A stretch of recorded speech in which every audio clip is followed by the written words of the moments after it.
Mbak. Selamat pagi. Selamat datang di Apotek Kiki Farma. Dengan saya Apoteker Alfa. Dia bisa saya bantu Mbak? Iya Mas, di sini saya mau menebus resep Mas. Baik Mbak, boleh saya lihat Mbak resepnya Mbak? Boleh Mas.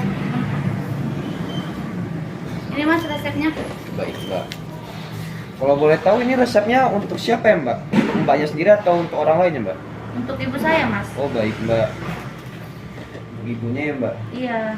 Baik Mbak, saya boleh meminta waktunya sebentar Mbak untuk konfirmasi beberapa hal dan juga ingin meminta data pasien. Namun Mbaknya nggak perlu khawatir Mbak, karena datanya akan kami jaga kerahasiaannya Mbak. Apakah Mbaknya bersedia? Boleh Mas, silakan. Baik Mbak, saya mulai ya Mbak. Iya. Untuk nama pasiennya sendiri siapa ya Mbak? Oh, nama ibu saya Buniar Mas. Buniar. Baik Mbak, saya izin sambil mencatat ya Mbak agar tidak ada kelewat. Baik Mbak, untuk tinggi badan dan berat badannya bisa disebutkan Mbak? Kalau tinggi badannya itu 156 cm, kalau berat badannya 80. 80 kilo. Baik Mbak. Selanjutnya untuk tempat tanggal lahirnya Mbak bisa disebutkan Mbak? Kalau tempatnya itu di Sibolga. Sibolga. Iya. Tapi kalau tanggal dan bulannya itu saya lupa Mas. Cuman kalau tahunnya kalau umur ibu saya itu 56 tahun. Oh, 56 tahun. Iya, Mbak. Selanjutnya bisa disebutkan Mbak alamat sekarang ya Mbak untuk pasien sendiri?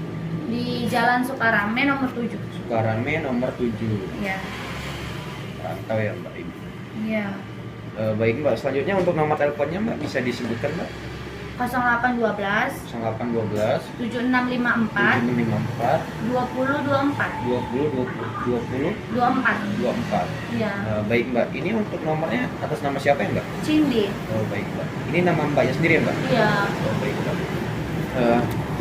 Ini saya lihat di resep ini untuk pemeriksaannya sendiri tanggal 17 Desember, benar ya Mbak? Iya benar Mas, tadi pagi. Oh baik Mbak. Untuk dokternya sendiri pemeriksaannya dengan dokter Stephen ya Mbak? Iya Mas. Jadi setiap ibu saya ini berobat, saya selalu menemaninya Mas. Baik Mbak. Kalau begitu bisa ceritakan kembali Mbak keluhan yang disampaikan oleh pasien kepada dokter Stephen ya Mbak? Iya Mas. Jadi ibu saya bilang kalau ibu saya itu sering merasa lemas, suka berkeringat, terus sering haus juga, dan di belakang lehernya ini suka pegal-pegal gitu Mas. Oh, suka pegal-pegal. Iya. Mbak, kalau boleh tahu untuk lemasnya sendiri apakah sampai tremor seperti itu? Iya Mas, jadi ibu saya itu tremor. Terus itu di bagian tubuh ibu saya itu seringnya itu ada gatal-gatal dan ruam gitu Mas. Gatal-gatal dan ruam. Baik Mbak, dari keluhan utama ini yang disampaikan kepada dokter Stephen, apakah dokter Stephen memberikan diagnosa terhadap keluhan ini Mbak? Enggak Mas. Tidak ada ya? Kalau dokternya nggak kasih diagnosisnya, tapi sebelumnya ibu saya itu sudah pernah kena hipertensi dan diabetes melitus. Oh, kalau boleh tahu untuk diabetes dan hipertensinya sudah berlangsung berapa tahun ya Mbak? 3 tahun yang lalu Mas. 3 tahun yang lalu. Baik Mbak. Terkait pemeriksaan kepada dokter Stephen, apakah dilakukan pemeriksaan terhadap gula darah Mbak? Ada Mas. Jadi seingat saya ya Mas. Boleh disebutkan hasilnya Mbak? Oh iya, saya ada catatannya Mas. Oh baik Mbak. Iya. Bisa dibantu disebutkan ya Mbak? Iya Mas. Jadi sebelumnya ibu saya disuruh puasa 8 jam. Hasil gula darahnya itu 162 Mas. 162. Iya. Selanjutnya apakah ada pemeriksaan lain Mbak? Iya, terus dilakukan pemeriksaan gula darah lagi pas berobat kan Mas. Itu hasil gula darahnya 199. 199. Selanjutnya pemeriksaan gula darah, apakah ada pemeriksaan sebelumnya mengkonsumsi gula terlebih dahulu Mbak untuk pasiennya? Iya, jadi ibu saya juga dikasih gula, baru diukur gula darahnya, hasilnya itu 202 Mas. 202. Baik Mbak. Selanjutnya selain dari pemeriksaan gula darah, apakah ada pemeriksaan lainnya Mbak? Ada Mas, jadi tadi juga diukur tekanan darahnya. Hasilnya, bisa disebutkan Mbak? oh iya, hasilnya itu 190/92. Oh, baik. Dari keluarga sendiri ya, keluarga pasien sendiri apakah memiliki riwayat penyakit yang sama Mbak, seperti diabetes dan juga hipertensi? Enggak mas, baru ibu saya di keluarga saya yang kena hipertensi sama diabetes. Kalau untuk penyakit lainnya, apakah keluarga pasien memiliki penyakit yang sama, Mbak? Tidak bu. Baik, Mbak. Selanjutnya untuk riwayat alergi terhadap makanan, apakah pasien memilikinya, Mbak? Kalau makanan ibu saya nggak alergi. Kalau untuk obat sendiri, Mbak, apakah punya alerginya, Mbak? Obat juga nggak alergi. Tidak ada ya, Mbak. Selanjutnya untuk alergi terhadap yang lainnya ataupun seperti cuaca yang sangat ekstrim atau sangat dingin ataupun sebaliknya, apakah pasien memilikinya, Mbak? Ada mas, jadi ibu saya itu alergi debu dan alergi kalau misalnya udaranya itu lagi dingin. Maaf Mbak, kalau boleh tahu itu kalau misalnya lagi dingin itu efeknya apa Mbak sama pasiennya, Mbak? Biduran gitu mas. Oh, biduran ya, Mbak. Baik. Biduran gatal-gatal ya, Mbak? Iya. Baik Mbak, selanjutnya untuk pasien sendiri apakah mempunyai kebiasaan sering merokok? Kalau merokok enggak. Nggak pernah ya, Mbak? Oh, kalau selanjutnya untuk konsumsi kopi? Oh iya mas, jadi ibu saya ini suka mengkonsumsi kopi. Jadi setiap harinya itu 5 sampai 6 gelas per hari. 5 sampai 6 gelas per hari? Iya. Jadi ibu saya itu suka banget minum kopi di pagi hari, di siang hari, sore hari, abis makan juga ngopi. Terus itu kalau pergi ke tetangga sebelah juga itu suka ngopi mas ibu saya. Begitu ya Mbak, ibunya sering ngopi ya Mbak. Mm-mm.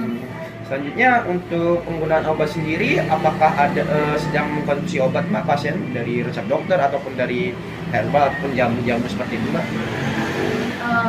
Kan ibu saya itu pernah diabetes ya mas. Jadi untuk obat diabetesnya itu saya lupa. Oh iya Mbak. Ya.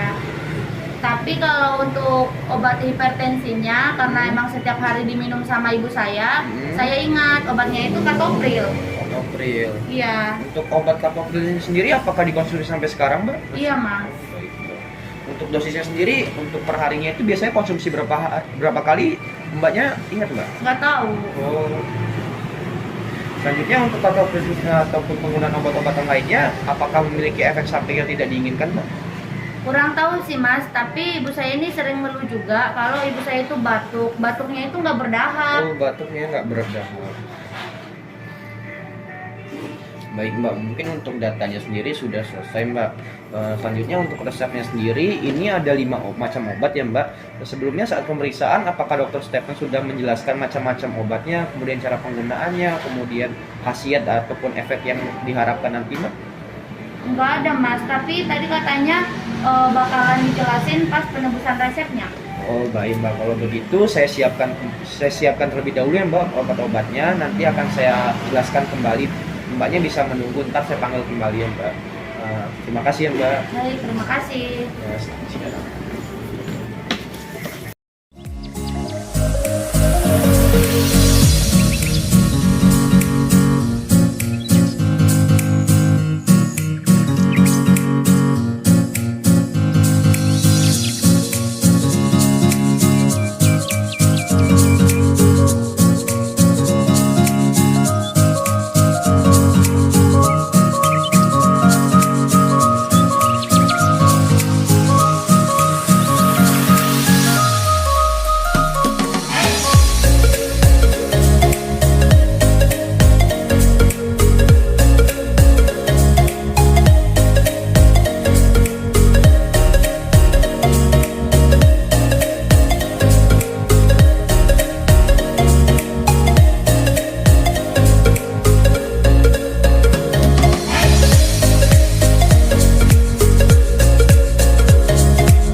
Atas nama Ibu Niar. Saya Mbak. Ya, silakan duduk ya Mbak. Ya, makasih Mbak. Saya izin konfirmasi sebentar ya Mbak. Ini dengan Mbak siapa ya? Saya ya Mbak, saya Cindi Nenggolan. Baik, Mbak Sini ini akan mengambil resep atas nama siapa ya, Mbak? Atas nama Ibu Niar, Mbak. Baik, Ibu Niar ini ibunya Mbak ya? Iya, ibu saya. Untuk umur Ibu Mbak ini berapa ya, Mbak? 56 tahun. Baik, untuk alamat pasiennya Mbak di mana, Mbak? Di Jalan Sukarame nomor 7. Baik, jadi di sini saya apoteker Julia ya Mbak akan menjelaskan terkait obat yang diberikan oleh dokter. Di sini apakah benar tadi dengan dokter Stephen ya Mbak berobatnya? Iya, tadi pagi berobat sama dokter Stephen. Baik, saya izin meminta kesediaan waktu Mbak ya sebentar untuk menjelaskan obatnya. Apakah Mbak bersedia? Iya, bersedia. Baik, jadi dengan dokter Stephen apakah sudah dijelaskan ya Mbak terkait obatnya, penggunaannya dan juga harapan setelah minum obatnya Mbak? Belum dijelaskan, katanya nanti dijelaskan pada saat pengambilan resepnya. Baik, saya bantu jelaskan ya Mbak. Di sini dokter Stephen meresepkan 5 obat. Ada obat anti hipertensi atau tekanan darah pasien tadi tinggi ya Mbak, sekitar 190/92 ya Mbak ya. Oh bentar Mbak, soalnya saya ada catatan, Iya. takutnya lupa lagi kan. Iya bener Mbak. 90/92 itu termasuk tekanan darah tinggi ya Mbak, jadi namanya hipertensi. Nah di sini dokter meresepkan anti hipertensi atau penurun tekanan darah. Nah di sini ada 2 obat ya Mbak, kandesartan dan juga amlodipin. Untuk kandesartannya ini diminum 1 kali sehari ya Mbak, 1 tablet sesudah makan pada saat malam hari ya Mbak. Kandesartan ini sebagai pengganti kaptopril ya Mbak. Tadi kan katanya Mbak ibunya Mbak ini meminum kaptopril batuk-batuk ya Mbak ya. Oh iya, batuk sih ibu saya. Ya, jadi nanti kaptoprilnya silahkan dihentikan ya Mbak, dilanjutkan dengan kandesartan ini. Nah untuk kandesartan ini memiliki efek samping ya Mbak. Penggunaannya itu nyeri perut, nyeri punggung, dan juga gejala seperti flu. Kemudian ini ada obat penurun tekanan darah juga Mbak, amlodipin 1 kali 1 hari, sehari 1 tablet juga ya Mbak, sudah makan pada saat malam hari ya Mbak. Karena obat ini memiliki efek samping mengantuk ya Mbak. Jadi lebih baik diminum saat malam hari, karena jika diminum pada pagi hari atau siang hari takutnya mengganggu aktivitas dari ibu Mbak ya Mbak. Selanjutnya tadi pasien juga mengeluhkan terkait gatal-gatal ya Mbak. Iya. Dan juga punya efek ini ya Mbak, biduran, Iya. alergi. Iya, jadi kalau misalnya suasananya lagi dingin, ibu saya itu suka alergi dan itu juga alergi debu. Oke baik, jadi di sini dokter juga meresepkan Mbak terkait alergi pasien. Di sini ada cetirizin ya Mbak untuk alergi 1 kali 1 hari ya Mbak, 1 tablet sesudah makan, dan juga pada malam hari Mbak, sama dia punya efek mengantuk Mbak ya. Oh, jadi iya. lebih baik diminumnya pada malam hari. Selanjutnya untuk kadar gula darahnya Mbak tadi tinggi ya Mbak, jadi di sini dokter meresepkan untuk penurun gula darah ya Mbak. Ada 2 Mbak obatnya, jadi yang pertama obat yang diminum dan juga obat yang disuntik nanti ya Mbak, saya jelaskan. Nah untuk obat yang diminum ini ada metformin ya Mbak, diminumnya 2 kali sehari 1 tablet ya Mbak, sesudah makan. Nah setiap 12 jam. Nah untuk penggunaannya ini misalnya diminum pada pagi hari jam 6, diminum lagi pada sore hari jam 6 lagi ya Mbak. Jadi setiap 12 jam 2 kali sehari ya Mbak ya. Kemudian untuk metformin ini memiliki efek samping Mbak, nyeri perut, mual, sembelit ya Mbak ya. Nah selanjutnya untuk ini juga Mbak, insulin. Ini namanya obat insulin pen ya Mbak. Ini juga sebagai kontrol tekanan gula darah pasien ya Mbak. Sebelumnya apakah dari ibu Mbak ini sudah pernah menggunakan obat seperti ini Mbak? Sudah pernah Mbak, soalnya kan 3 tahun yang lalu saya udah pernah kena diabetes. Nah jadi ibu saya udah pernah menggunakan, cuman takutnya ibu saya udah lupa, jadi tolong jelasin aja Mbak. Baik, saya bantu jelasin ya Mbak untuk penggunaan obat ini. Jadi ini obat pen insulin ya Mbak untuk mengontrol atau menurunkan gula darah ibu Mbak yang tinggi. Nah untuk penggunaannya pertama-tama pastikan ya Mbak untuk tangan dari pasien itu bersih ya Mbak, jadi cuci tangan terlebih dahulu.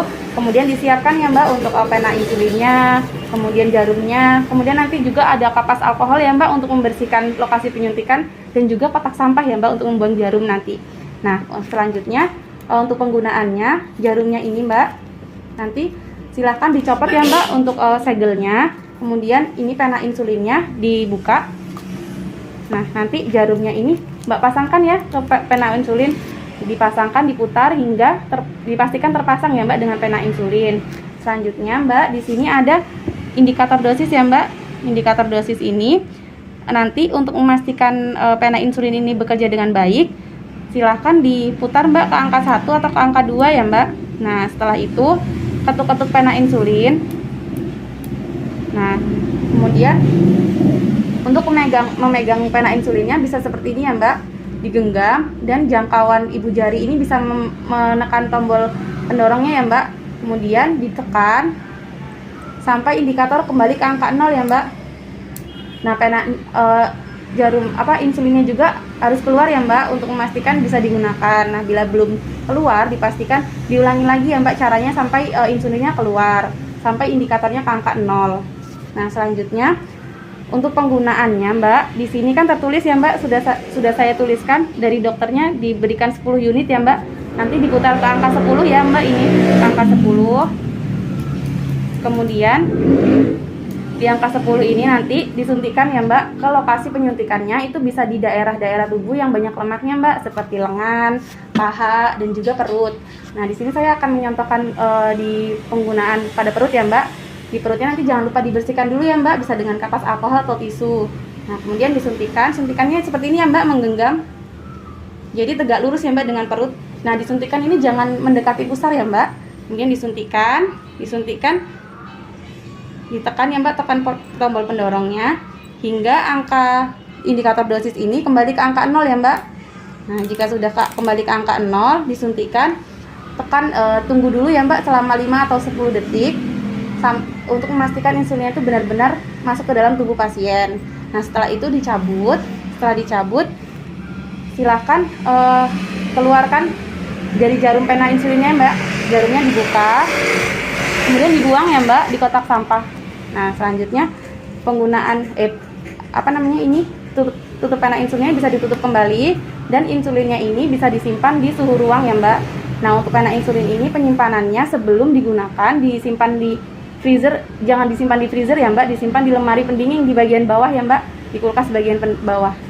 Nah, apakah sudah jelas Mbak terkait penjelasannya? Iya, sudah Mbak.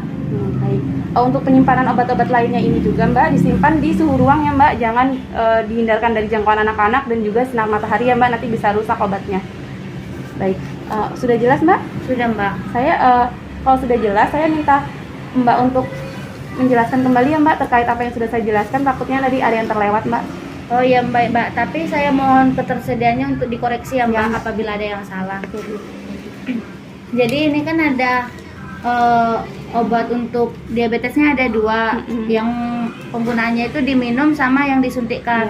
Nah, yang diminum ini metformin 2 kali sehari, 1 tablet itu sesudah makan di pagi dan sore hari. Pokoknya jelangnya itu 12 jam.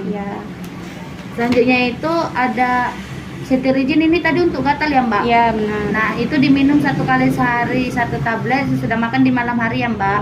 Ya.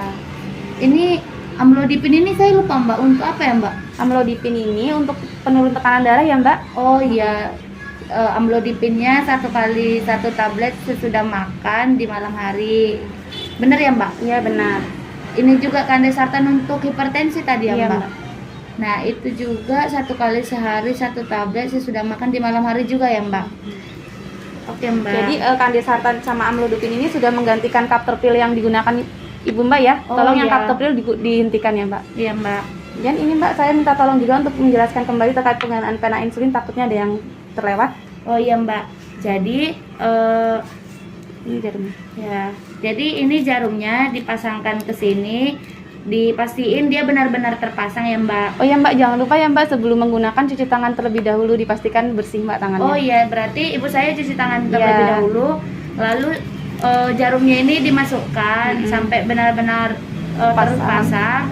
Lalu untuk memastikan kalau misalnya ini udah bisa dipakai apa enggak, ini namanya tadi indikator dosis. Oh, indikator dosis. Jadi kita buat ke angka berapa Mbak? 1 atau enggak 2 aja sih Mbak, buat mengecek apakah sudah berfungsi dengan baik. Angka 2. Terus itu cara pegangnya kayak gini ya Mbak. Terus untuk mastinya kita ini dulu. Habis itu ini ditekan ya Mbak. Iya. Kita dorong, terus itu kalau misalnya cairannya insulinnya Mbak, insulinnya udah keluar, berarti udah bisa digunain ya Mbak. Nah, kan tadi dibuatnya ke bagian perut penyuntikannya. Nah, tapi kita atur dulu dosisnya ini melalui indikator ini kan Mbak. Karena tadi di sini ada 10, berarti indikatornya juga 10 ya Mbak? Ya benar Mbak. Berarti kita buat 10. Nah, Ini penyuntikannya harus tegak lurus ya Mbak, Iya. tapi harus agak jauh dari Pusat. Ya. Nah lalu Jangan lupa dibersihkan dulu ya Mbak untuk Oh, iya. area penyuntikannya. ya Mbak, lalu dibersihin dulu, Iya. terus itu disuntikan, Ah, terus ditekan tombol pendorongnya Iya. sampai indikatornya itu kembali lagi ke nol ya Iya. Mbak. Terus pas udah kembali ke nol, ditunggu 5-10 detik ya tadi. Iya benar Mbak. Nah, habis itu dicabut, lalu dibuka tadi si suntiknya, jarumnya, baru kita buang, terus ininya pennya kita tutup. Baru tadi simpannya di mana Mbak? Lupa. Untuk penyimpanannya di suhu ruang ya Mbak bersama obat-obat ini. Oh iya. Tapi iya. sebelum digunakan, saat belum pernah digunakan disimpan di lemari pendingin di bagian bawah. Oh iya Mbak. Apakah sudah jelas Mbak? Sudah Mbak. Baik. Sudah jelas ya Mbak. Apakah ada yang ingin ditanyakan Mbak? Oh iya Mbak, ini kan ibu saya udah 56 tahun, jadi udah termasuk tua ya Mbak. Gimana ya Mbak kalau ibu saya ini nanti lupa minum obat? Baik, untuk lupa minum obat ya Mbak, diusahakan minum obatnya itu teratur dan Mbak juga bisa bantu mengingatkan ibunya ya Mbak. Tapi jika memang lupa, nanti diminum saat lupa ya Mbak. Jadi saat lupa langsung diminum saja 1 tablet. Di sini kan aturannya 1 tablet ya Mbak. Jangan diminum double ya Mbak, jangan diminum langsung 2 gitu, sesuai dosis saja ya Mbak, tetap 1 tablet. Oh iya, oke Mbak. Baik, apakah ada yang ingin ditanyakan lagi Mbak? Oh ada lagi Mbak. Kan tadi Mbak jelasin tuh ya, setiap obatnya ini ada efek sampingnya. Oh, saya khawatir Mbak, bahaya Mbak ya nanti ke ibu saya. Oh, baik, untuk efek samping ini Mbak nggak perlu khawatir ya Mbak, karena efek samping ini tidak terjadi di semua pasien termasuk ibunya Mbak. Tapi jika memang efek samping ini dirasa pada ibunya Mbak dan sifatnya itu mengganggu Mbak ya, terus menerus dan sangat mengganggu, itu boleh kembali lagi ke dokter ya Mbak menyampaikan keluhan efek samping tersebut. Oh iya Mbak, ya. Baik, apakah ada yang ingin ditanyakan lagi Mbak? Nggak ada lagi kayaknya Mbak. Baik. Oh, tadi itu ibu Mbak ini suka minum kopi ya Mbak ya? Iya, suka banget ibu Sehari saya. ini bisa 5 sampai 5 gelas ya Mbak ya? Iya, 5-6 gelas malah Mbak perharinya. Baik, nanti saya minta tolong Mbak untuk bantu ingatkan ibunya ya untuk dikurangi minum kopinya, bisa sehari 1 gelas saja atau 2 gelas saja ya Mbak ya. Karena bisa membahayakan pasien juga dan mengurangi efek dari penggunaan obatnya. Selanjutnya juga ini obat untuk berat badan pasien ini cukup tinggi ya Mbak. Jadi saya anjurkan untuk diet dengan memakan makanan bergizi dan juga olahraga ya Mbak. Bisa olahraga santai ya Mbak, bisa dengan jogging atau berenang ya Mbak. Baik, selanjutnya jangan lupa ya Mbak untuk kontrol tekanan darah dan juga gula darahnya. Untuk pertanyaan sudah tidak ada pertanyaan lagi ya Mbak ya? Seperti itu nggak ada Sudah lagi. cukup. Baik. Di sini saya berikan ya Mbak untuk nomor telepon saya. Jadi nanti bila ada yang ingin ditanyakan, silahkan Mbak hubungi saya ya Mbak terkait penggunaan obat. Bila sampai rumah Mbak bingung terkait atau lupa terkait penggunaan obatnya. Ini, Mbak. Baik Mbak. Terima kasih banyak Mbak.